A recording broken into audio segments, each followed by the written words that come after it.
লখিমপুৰৰ খেলমাটিত শিৱ মন্দিৰ বহি চোতাল আৰু হিয়াৰ আমঠু জুবিন গাৰ্গ অনুৰাগী শিল্পী সমাজৰ উদ্যোগত অহা 16 আৰু 17 জানুৱাৰীত অনুষ্ঠিত হ'ব ভোগালী উৎসৱ আৰু শিল্পী দিৱস উদযাপন অনুষ্ঠান। লখিমপুৰৰ খেলমাটিৰ শিৱ মন্দিৰ বহি চোতাল প্ৰাংগণত অহা 16 আৰু 17 জানুৱাৰীত অনুষ্ঠিত হ'ব ভোগালী উৎসৱ আৰু শিল্পী দিৱস উদযাপন অনুষ্ঠান। শিৱ মন্দিৰ বহি চোতাল আৰু হিয়াৰ আমঠু জুবিন গাৰ্গ অনুৰাগী শিল্পী সমাজৰ উদ্যোগত অনুষ্ঠিত হ'ব লগা ভোগালী উৎসৱ আৰু শিল্পী দিৱস উদযাপন অনুষ্ঠানক লৈ চলিছে ব্যাপক প্ৰস্তুতি শিল্পী সমাজৰ মাজত। এই ভোগালী উৎসৱ আৰু শিল্পী দিৱস উদযাপন অনুষ্ঠানত 16 জানুৱাৰীত বিভিন্ন কাৰ্যসূচী অনুষ্ঠিত হোৱাৰ লগতে দিনৰ 12 বজাৰ পৰা সৃষ্টিশীল নৃত্য আৰু সংগীত প্ৰতিযোগিতা অনুষ্ঠিত হ'ব বুলি জানিব পৰা গৈছে। সমান্তৰালভাৱে 17 তাৰিখে বিভিন্ন কাৰ্যসূচী অনুষ্ঠিত হোৱাৰ লগতে সন্ধিয়াৰ ভাগলৈ সাংস্কৃতিক সন্ধিয়া অনুষ্ঠান অনুষ্ঠিত হ'ব। সাংস্কৃতিক সন্ধিয়া অনুষ্ঠানত ডিম্পল পুণ্য, বলিন গগৈ, ডক্টৰ কুকি বৰদলৈ, মালবিকা দেউৰী, বেদশ্ৰুতি বৰুৱা, বুধিন বিধানৰ লগতে কেইবাগৰাকী জনপ্ৰিয় কণ্ঠশিল্পীয়ে গীতৰ শৰাই আগবঢ়াব বুলি জানিব পৰা গৈছে। দুয়োদিনৰ কাৰ্যসূচীত সমূহ লখিমপুৰবাসী ৰাইজৰ সহায় সহযোগিতা আৰু উপস্থিতি কামনা কৰিছে উদ্যোক্তা মণ্ডলীয়ে। News desk report, Lakhimpur times.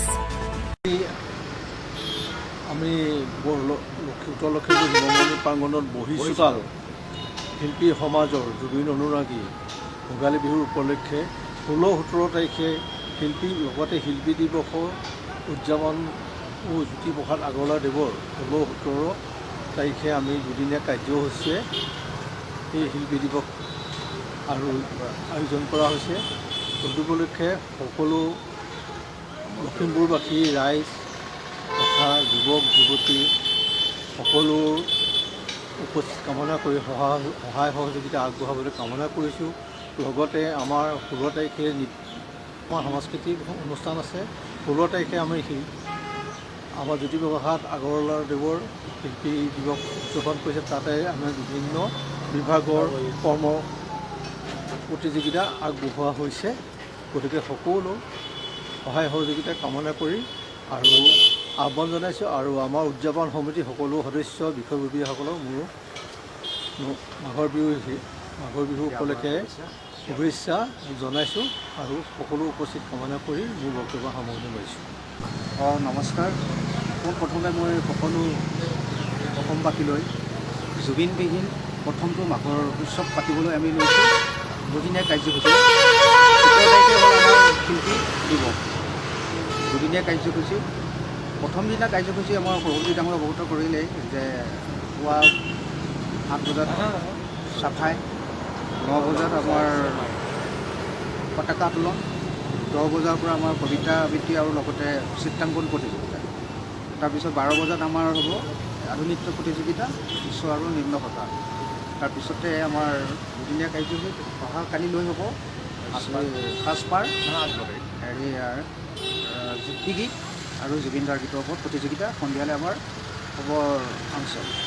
বিভিন্ন জেগাৰ পৰা আমাৰ আহিব গীত পৰিৱেশন কৰিবলৈ সন্মানীয় শিল্পীসকল। সেয়ে আমাৰ কাৰ্যসূচী। ধন্যবাদ।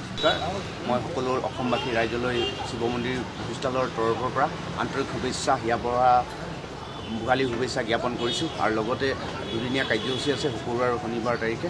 মোৰ সংগীবৃন্দই ক'লেই আপোনালোকৰ কাৰ্যসূচীখিনি আৰু মই নক'লেও হ'ব চাগে। তাৰপিছত আপোনালোকৰ সকলো ৰাইজক উপস্থিতি কামনা কৰিছোঁ, সহায় সহযোগিতা কামনা কৰিছোঁ, যাতে সুচাৰুৰূপে আমি কোনো আইনৰ কোনো বিশৃংখলা নকৰাকৈ, কোনো নকৰাকৈ যাতে আমাৰ ধুনীয়াকৈ প্ৰগ্ৰেমটো ৰাইজে সুচাৰুৰূপে চলাই দিয়ে, সেয়ে আমি অশেষ ধন্যবাদ জ্ঞাপন কৰিছোঁ শিৱমন্দিৰ তৰফৰ পৰা অনুষ্ঠান কৰি। বিভিন্ন জেগাৰ পৰা আমন্ত্ৰণ কৰিছোঁ। সাংস্কৃতিক অনুষ্ঠানৰ কাৰণে আমি শিৱসাগৰৰ এজন আহিব 17 তাৰিখে সঞ্জীৱ চেত্ৰী, গুৱাহাটীৰ পৰা আহিব নিমন্ত্ৰণ কৰিছোঁ। আৰু আমাৰ লখিমপুৰ তেজপুৰ বিভিন্ন প্ৰান্তৰ পৰা আহিব।